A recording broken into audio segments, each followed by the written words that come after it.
viewers, this is the Bentley Continental GT, and we're to find out if you pick this or an Aston Martin.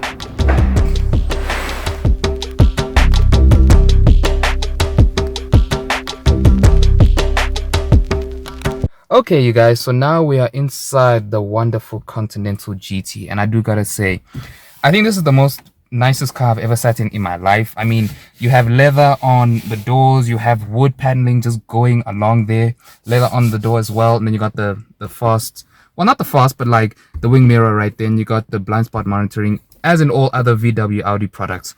And then the switches, oh my god, these are the most fantastic window switches I've ever felt in my life. And when you close, it is whisper quiet in here. I feel like I'm talking and my voice, well, the words that come out of my voice are just bouncing off right there and coming back to me. Then actually, let's turn it on right now so that you can see the kind of technology that you get in here. Of course, you have a digital gauge cluster and the very rememberable Audi chime as well. And the steering wheel, it's amazing. It feels really good in your hand. It almost feels like you're powering a boat, obviously, because this car weighs almost 3 tons. So I'm not surprised by that. Materials are still very nice. You know, it is a Bentley after all. So when you're paying for something like this, you are getting the utmost advanced technology and the utmost quality. So actually, let me pass it over to Matteo so he can tell you about the kind of technology that you get inside.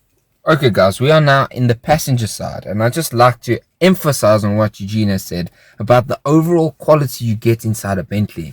Obviously everything is finished to perfection. As you can see, all the little cutouts, all the little chisels, everything on here, as well as this piano back finishing, as well as this wood trim that goes surrounding through the whole side piece or the front piece. So you just feel like you are in something expensive. You feel like you are in quality.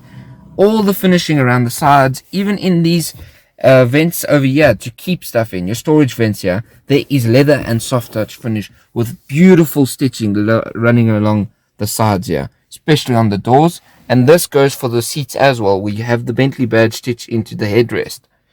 All of this is ventilated, obviously being a Bentley. And if you look at the roof as well, again, it is all leather soft touch finishing. Even these little pieces here is all very nicely finished. It is really a Bentley inside of here. Now moving to the center infotainment system, where you can see the technology that the car actually has.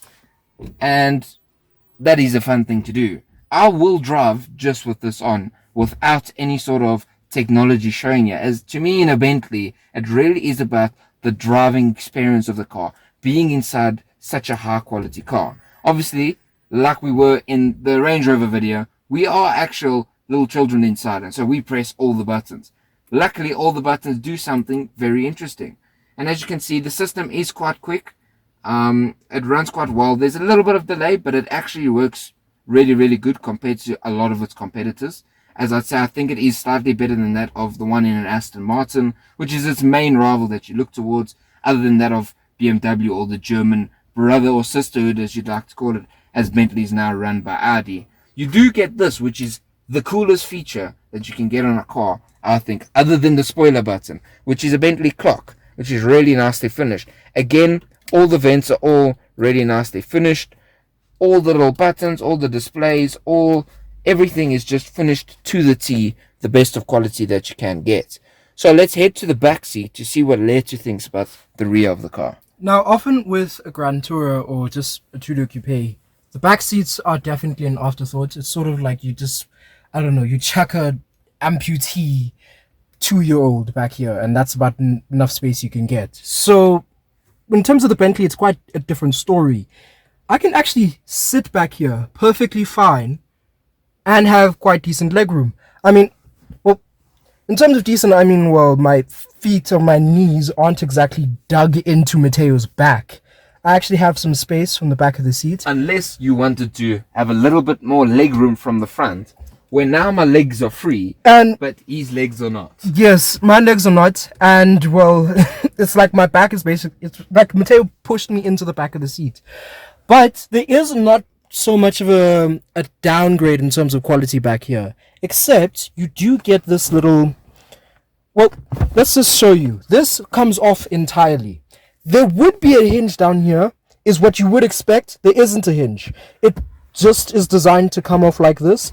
I don't know why Bentley designed it like this, but you also do get this little section here, which if you push this back, reveals 2 cup holders and 2 old USB-A chargers in here. And then you also have your 12-watt socket. It is important to remember that this car was unveiled in 2017. So this was the latest technology available. If you do get the Speed, it does have USB-C ports. However, it is important to remember that you are still paying quite a large amount of money for this car. In South Africa, the last of the few, if you can get them new, are going to cost you around 6.5 million rand. But if you do get a normal W12 Mulliner, that will set you back about 7.5 million rand. And then just to add to it, guys, in terms of storage in the car, there is actually quite a good amount of storage. Obviously, you've got this really nice glove box in here, which actually is quite deep. We can put a phone inside there and just see the general amount of storage you have. You then have some more side bins over here, not as large as what you find from modern cars. I see a lot of modern day higher end cars have big ventage running through the center console over here. And then you have some more bins over here, which I did speak about, and you've got another one here where it's not really closed off, it's more of just for the door handle. But then just to add, you do have some more buttons down here which actually do some cool things, which you don't actually know until you start just pressing them. As such, yeah, you can actually move the front of the seat out to make it more comfortable, so that you're comfortable slightly more, as the guy in the back needs to be more comfortable because you can't pull it back. I have said comfortable quite a bit. So let's just see what else these buttons do. Okay, so that's putting it back in. And you can obviously raise and lower, and all of that's controlled. And you do have a very nice speaker system in here, which works really well considering that there is no sound actually coming into this car. As Eugene said himself, this car actually has like the best sound cancellation out there, other than that of like Rolls-Royce, which it can compete with. So let's head to the next. Okay guys, so testing now, we actually tested the media on the car, and it actually, which a lot of cars have a complaint about with their media systems or their sound systems, is the bass in the car. This actually performs very well and has a very, very good sound system. Many people may think it may be shared with VW Audi, but it actually isn't. It is not BMW, sorry. It is Bentley's own systeming, such as that in a Porsche if you were to find it. And the system in here is really, really good.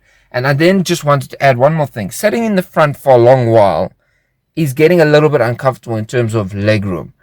The seat itself is not uncomfortable. It is a Bentley. It is a beautiful sitting position to be in, beautiful car to be in. But just the fact that there is no ability to lay my legs out straight, and they are in a continuous bend position in order to have the rear seat passenger comfortable themselves.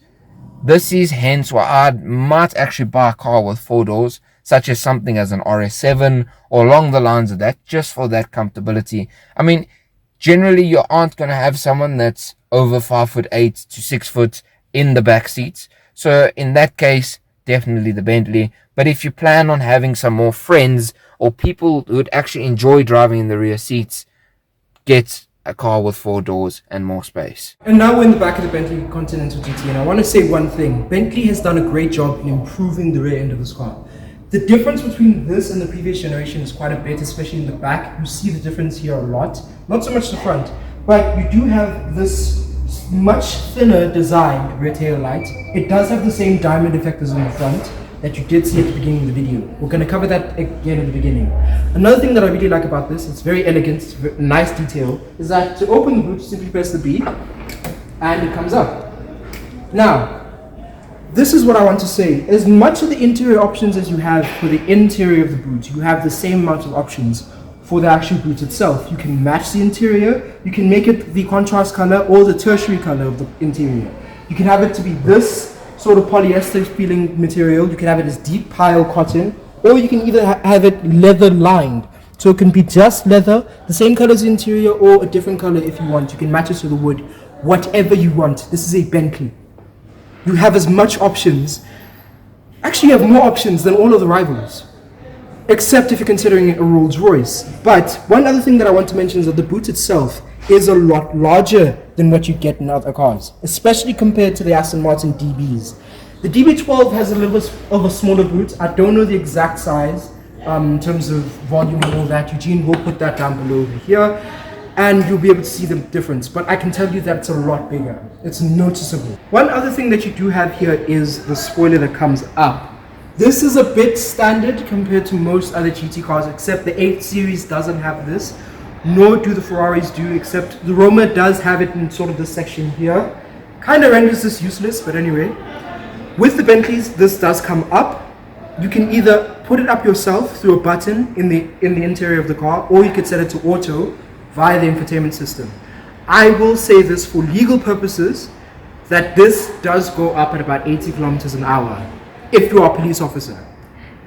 If you are not a police officer or you are based somewhere near the Autobahn, this will come out at around 130 kilometers an hour. Eugene will again put the exact amount here, but it's above certain speeds on certain highways. So let's go to the front. Okay guys, so now let's actually move to the front end of this car and talk about what's underneath the bonnet. So if I come here, it's the same as every other Audi car.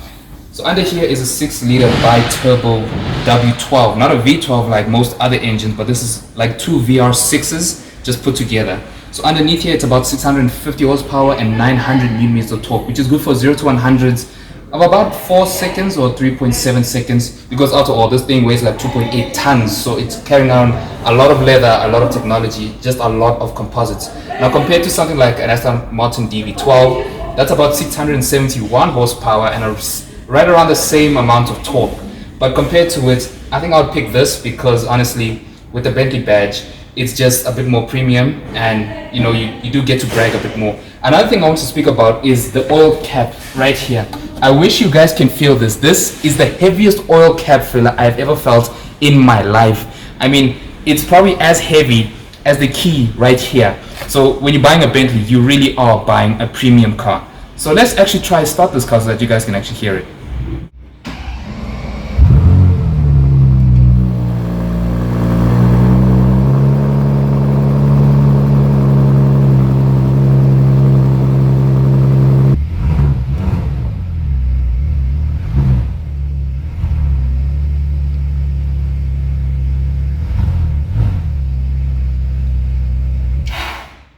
So now that we've actually heard the glorious rumble of this glorious W12, what do we think? Well, because it's a Bentley, we're obviously going to choose it any day over an Aston Martin, but everyone has their preferences. Compared to a DB12, this sounds better. Inside, I have been in a DB12. This is just a better cabin. You know, the DB12, they really did make an upgrade over the DB11.